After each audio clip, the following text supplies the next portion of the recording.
Hi, my name is Celine Llewellyn-Jones, and I'm here to talk about designing guidance to promote inclusive virtual reality educational experiences. Virtual reality has immense potential to create immersive learning, and it's really growing in use across Coventry University.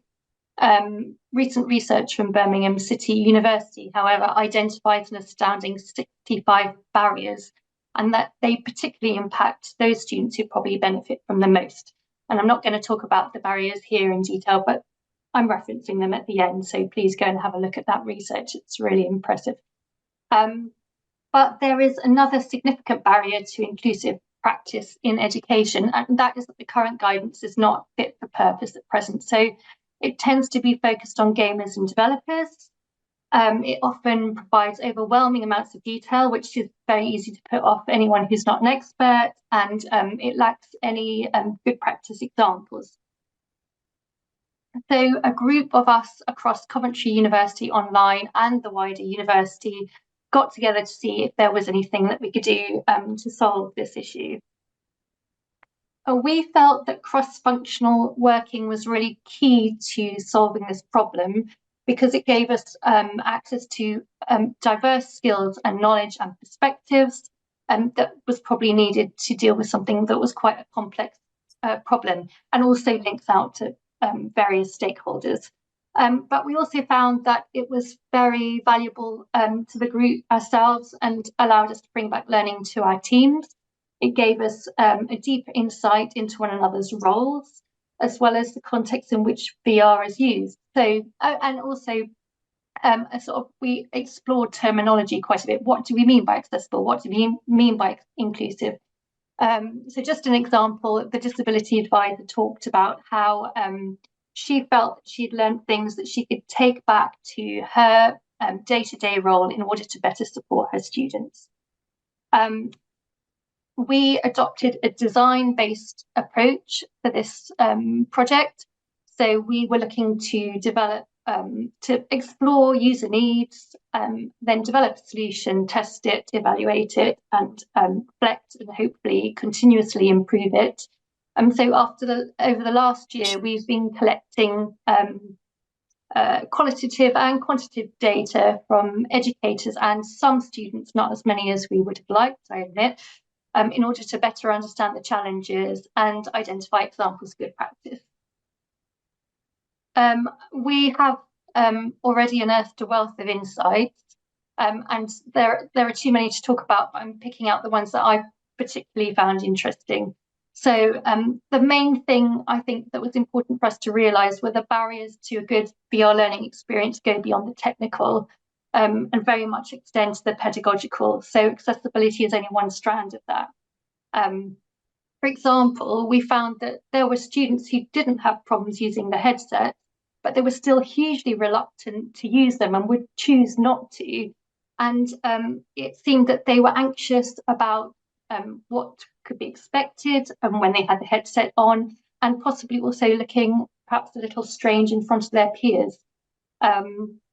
So we realised whatever guidance we produced would need to put students at ease and in a good position to learn.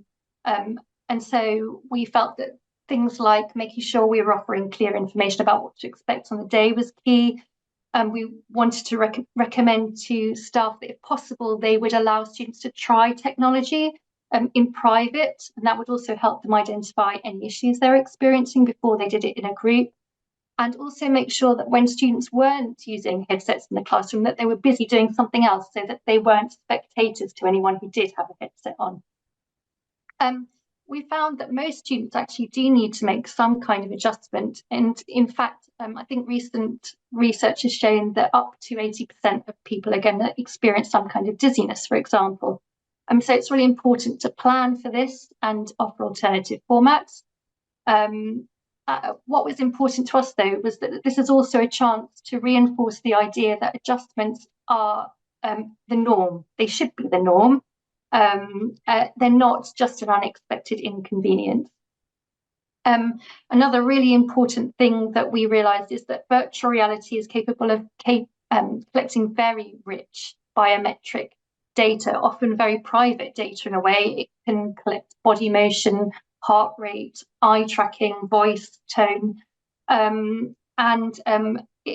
this is open to a lot of misuse, and it's often those who are most vulnerable for whom this data is very, very valuable. And so students need to be educated about what kind of data is being collected, and also being given the option to opt out of that. At the moment, I think that there's minimal awareness of that.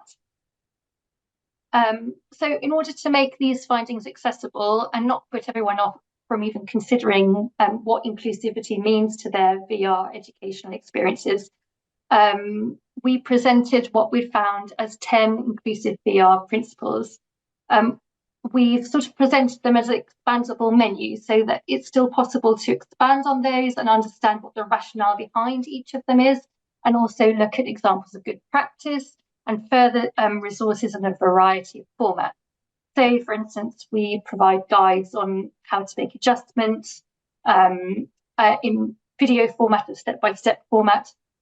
And we also provide resources for educators, such as reusable surveys so they can collect student feedback, and templates. So if they feel like they have an example of good practice, they can share it on the site in the hope that this becomes a hub for good practice.